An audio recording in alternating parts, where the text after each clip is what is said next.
So today is October 29th, and in the last video that I did, it spoke about the connection with today and Three-Eye Atlas being at the perihelion, if I'm saying that correctly. What was really interesting about that message was that the moment I sat down with Pepper on my lap, a message around Three-Eye Atlas came through. And I was not expecting that.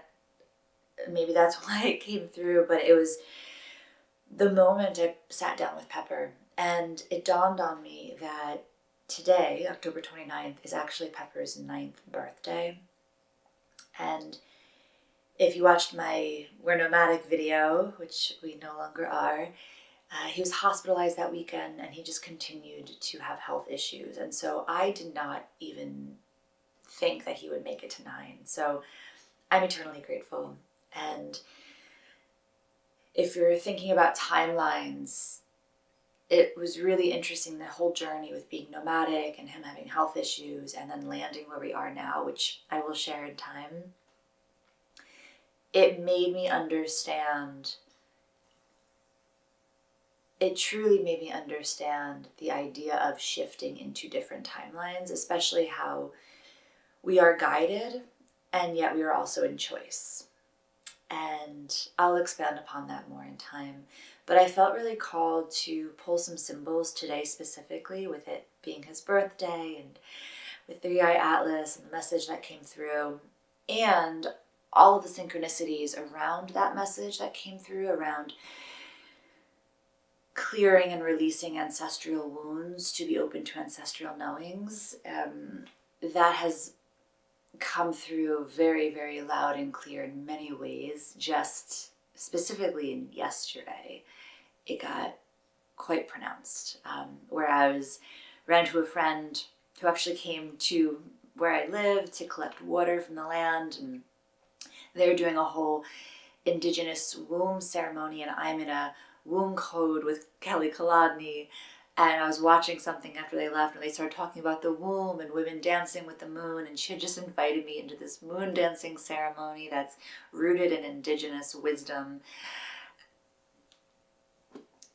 It's just unfolding really, really beautifully. So I wanted to pull some symbols and share that as well. And I'm really curious. Please feel free to comment and share anything that's come up. It doesn't have to be, like indigenous wisdom. It can be the fact that you reunited with a family member, that you forgave a family member. So I definitely invite you to just sit with the idea of releasing ancestral wounds and coming into ancestral knowings. And again, knowing that can just simply be that you know who you are at a deeper level. That's quite profound in and of itself. And really why we're here, right? So, going to tune to the symbols. I tuned before I jumped on camera. I'm going to do it once more though. Motutoria, motutoria, motutoria. We are aware, we are attuned, and we are aligned.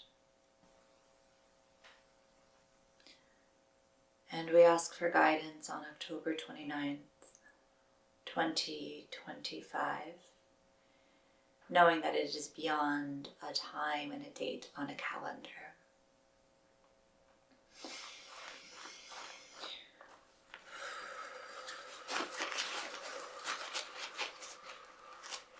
Okay, so 2 showing up in my hand. Interesting. Okay, this is very, very interesting. Wow. What was really interesting is, and I'll add photos so that you can see this clearer, because when I first pulled out the stones, I literally had a moment of, did I draw the same symbol? And I've been using these for weeks now, and I've been sitting with these symbols for a long time, and I literally had a moment of like, did I mess up? Did I draw the same symbol twice? So this one is Earth. And this one is also interesting. So I'll go more into the symbols in time, but this one's also very connected to the all and to the self symbol. So this represents Earth, which also showed up in the last reading. And this is a spiral, and this is tone. And tone can be seen in many ways. Can be connected to clairaudience, right? Tone, sound, music, sound therapy, finding your voice. It can be connected to sound in so many different ways, but also tone in terms of your consciousness, the octave at which you express at. And so what this is telling me with this, it's quite beautiful, is that this is expressing the shift in the tonality, the tone, the expression, the consciousness of Gaia, of Earth, which is a direct reflection of all that lives on and in Earth. There is this back and forth, right? You can't separate them. So this really speaks to this lifting of the consciousness of Gaia and to all. So this just kind of feels like a nice confirmation. And I am personally going to sit with this with Pepper as well and do a private birthday reading for Pepper. But I'm curious of your thoughts. So please feel free to comment. Also knowing this can translate into something totally different. For example, the last reading that I did was seer, ancestors, space, and Earth.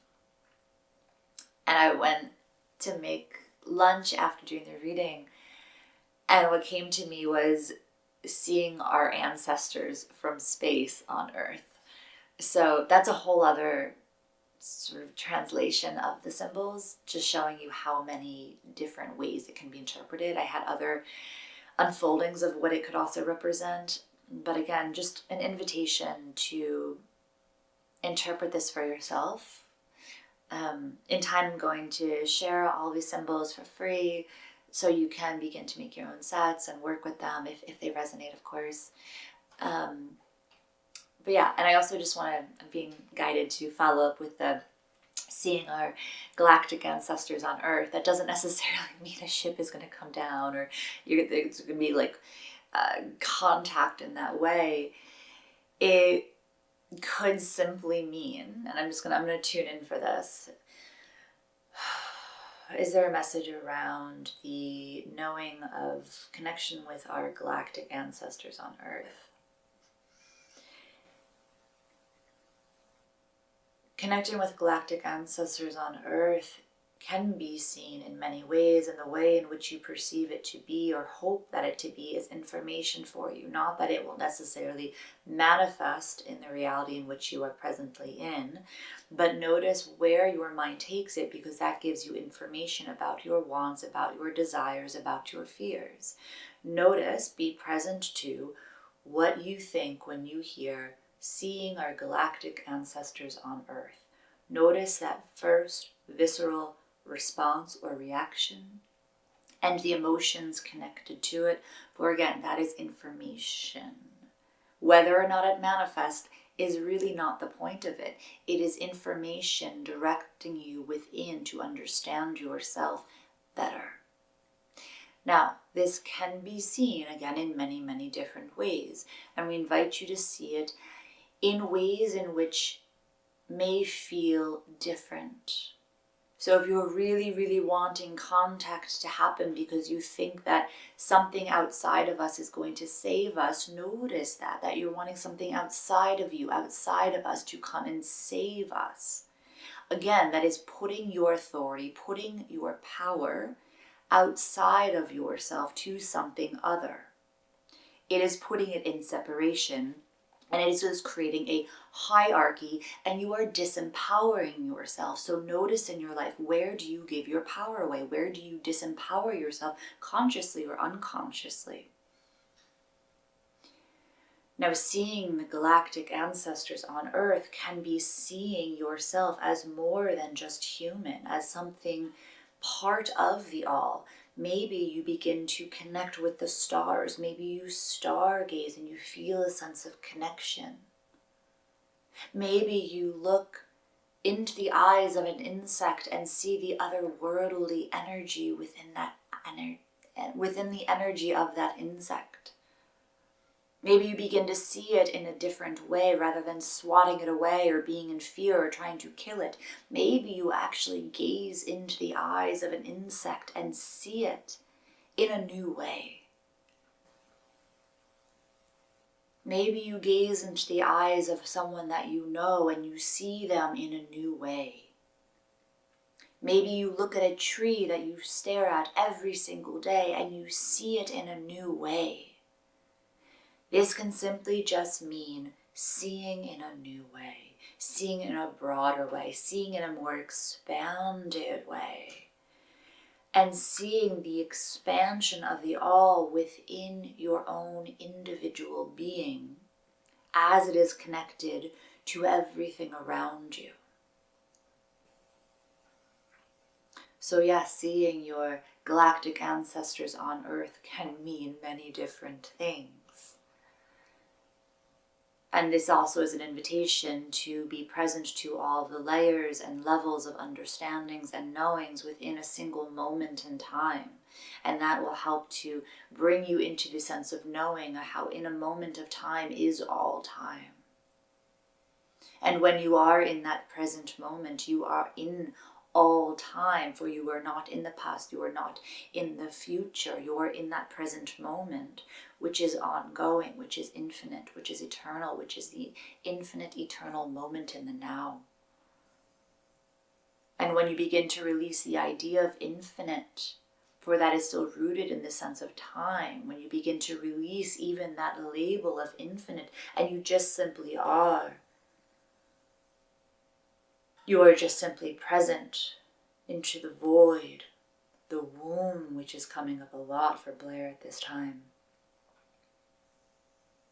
And again, notice, as we said, at this time. For you do live in a time of time.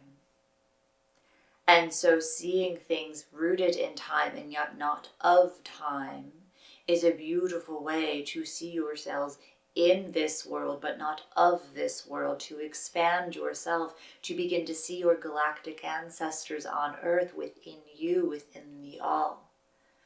And that there is no separation, there is no hierarchy. It is all within you, it is all around you.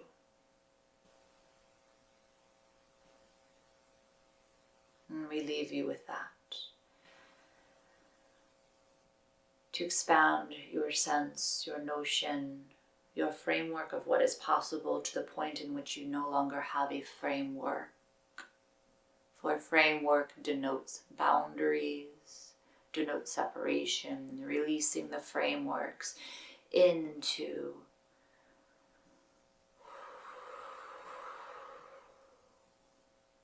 the nothingness of the all.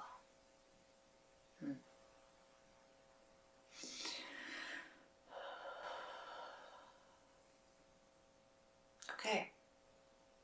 Was not expecting that, but that was quite beautiful. So I'm going to end on that note. And until next time, friends, stay curious.